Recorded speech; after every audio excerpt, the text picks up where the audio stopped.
seen a lot of analysts throwing their hats into the rings about Equestria games. I can't sleep, I've had a can of soda, so here are my thoughts.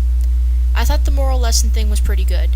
When you screw up, no matter how good you do after, you will still remember that you messed up, so it's up to you to keep on going. Oh yes, the past can hurt. It can make you cringe. But the way I see it, you can either run from it, or you can learn from it. I felt that the build-up wasn't what it could have been. We've known about the game since last season, so to not see the games was iffy. I understand there were some time constraints, and like any good book, Lord of the Rings, Harry Potter, Game of Thrones, not every moment can be squeezed into such a small amount of showtime. A duo of episodes, like with suggestion that he could have seen done with Magical Mystery Cure, and what was done with Just for Sidekicks and Games Ponies Play, is that Equestria games might have been better as a two-parter.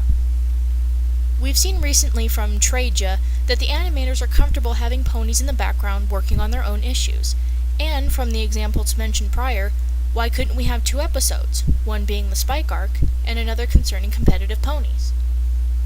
Spike's episode could have gone on as usual, but in a mirror episode, start with the Cutie Mark Crusaders and the Ponyville team out on the field talking to themselves why the torch is not lit.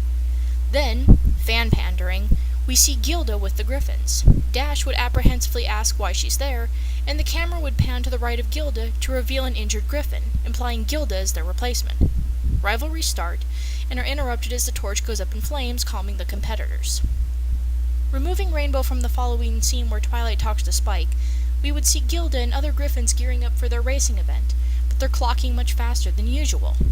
In the background, we can see another event going on like racing, like we saw back in Games Ponies Play with Shining Armor, adding more depth to the games.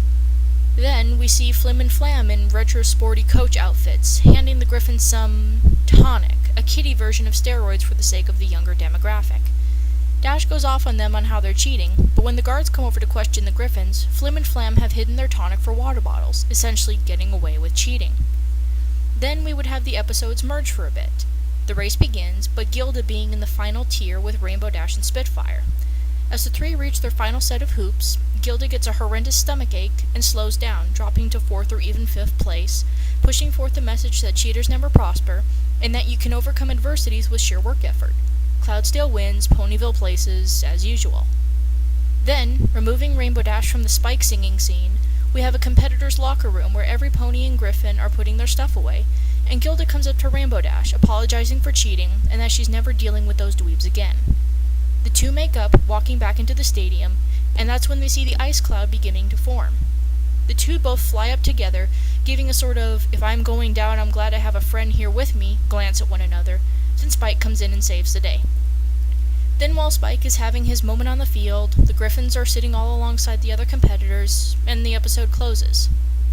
So, more of a suggestions for what could have happened with Equestria games rather than a review, but those are my thoughts on this episode. Here's to the season finale.